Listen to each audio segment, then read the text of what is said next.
Z rajskej záhrady prírodného parku sa presúvam znovu na sever do Coraleja, kde si chcem vychutnať posledný deň môjho pobytu na Fuerteventúre. Nezabudnutelným zážitkom je už samotná jazda asfaltovou cestou pozdĺž dún. Za silného vetra sa tu môžu tvoriť dokonca pieskové záveje. Prichádzam do Coraleja, ktoré bolo kedysi iba malou prístavnou dedinkou a nič nenasvedčovalo tomu, že sa raz tieto miesta stanú vyhľadávaným prázdninovým strediskom. Ešte v polovici minulého storočia označil jeden návštevník túto obec s 200 obyvateľmi za úbohú rybárskú dedinku. Dnes je však Coralejo úplne iné. S rozvojom turizmu sa zmenilo na nepoznanie, prebudilo k životu, rozrástlo a rozkvitlo do krásy.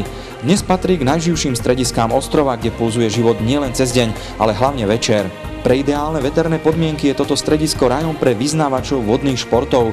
Na svoje si tu počas celého roka prídu nadšenci windsurfingu a ďalších moderných odvetví tohto športu.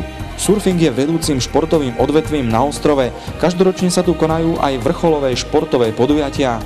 Podľa toho je vybavená aj infraštruktúra, čo znamená, že v turistických strediskách je mnoho požičovní a škôl surfovania.